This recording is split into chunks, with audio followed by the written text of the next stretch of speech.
చేసి పంపించారు.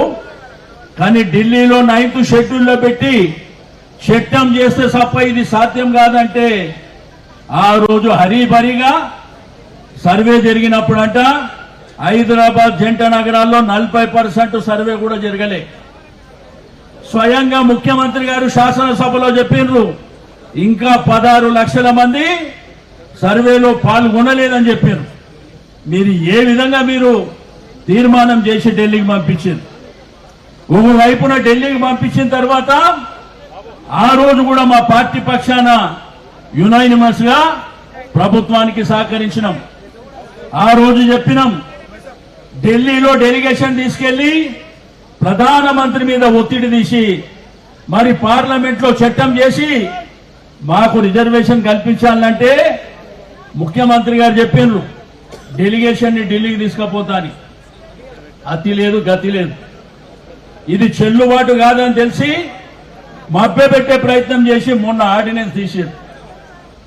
ఆర్డినెన్స్ తీసి ఒకవైపున తీర్మానం చేసి ఢిల్లీకి పంపించిన తర్వాత మళ్ళా ఆర్డినెన్స్ ఎట్లా జరుగుతుంది?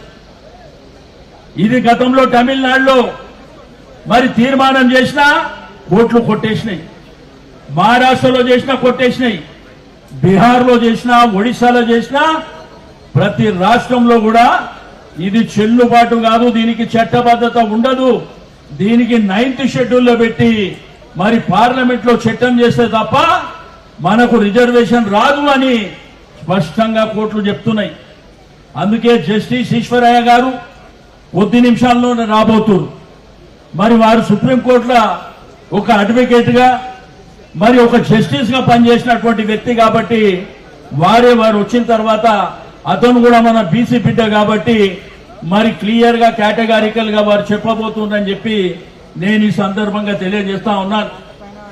మరి మొన్ననే హైకోర్టు లోకల్ బాడీ ఎన్నికలు 3 నెలల లోపల చేయాలి, 100 రోజుల లోపల చేయాలంటే మనం గెలవలేమనేటువంటి పరిస్థితిలో మనం ఉన్నాం కాబట్టి ఇది గోల్మాల్ చేసి ఆర్డినెన్స్ పెట్టి మళ్ళీ ఇప్పుడు కొత్త డ్రామాకు తెరలేపారు.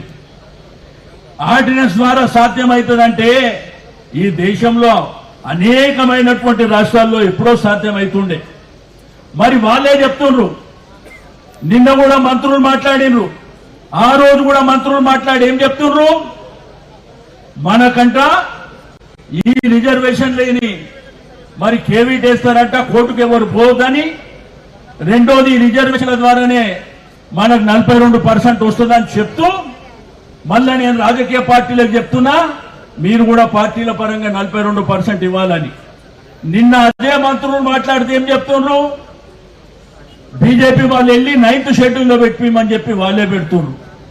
అంటే మీరే కేబినెట్ లో నిర్ణయం తీసుకొని ఇది చెల్లదు అని మీకు తెలిసి మళ్ళీ ఈ రోజు వచ్చి డ్రామా చేసేటువంటి ప్రయత్నం జరుగుతుందని చెప్పి నేను ఈ సందర్భంగా తెలియజేస్తా ఉన్నాను. నేను ఒకటే ఈ యొక్క కాంగ్రెస్ ప్రభుత్వానికి హెచ్చరిక చేసేది, మాతోని గోక్కున్నాడు వాడు బాగుపడినటువంటి దాఖలాలు లేవు బిడ్డ, జాగ్రత్తగా ఉండండి అని చెప్పి హెచ్చరిక చేస్తా ఉన్నాను. ఇది చిన్న శాంపిల్ మాత్రమే.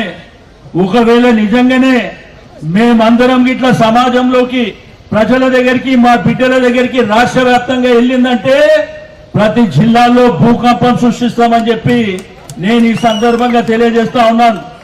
మీకు అడ్రస్ లేకుండా చేసేటువంటి బాధ్యత కూడా మా సమాజం తీసుకుంటుందని చెప్పి నేను ఈ సందర్భంగా తెలియజేస్తా ఉన్నాను.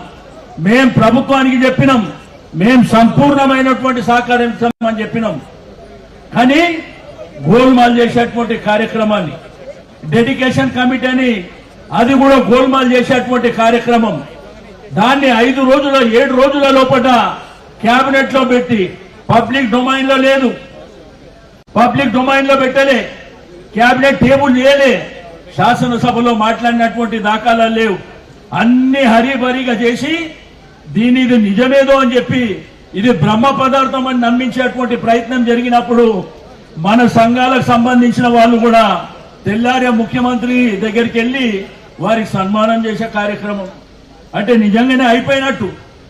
మేము ఒకటే ఈ ప్రభుత్వానికి చెప్తున్నాం, 600 మేం చెప్పేది ఒకటే, గౌరవ ముఖ్యమంత్రి గారికి చెప్పేది ఒకటే, నువ్వు ఏమి చేసుకుంటావో చేసుకో. 42% రిజర్వేషన్ ఇచ్చిన తర్వాతనే ఎన్నికలో పోదామని చెప్పి నేను ఈ సందర్భంగా తెలియజేస్తా ఉన్నాను. మేమేం భిక్షగాన్లం కాదు, అడక తినేటోళ్ళం అంతకంటే కాదు అని చెప్పి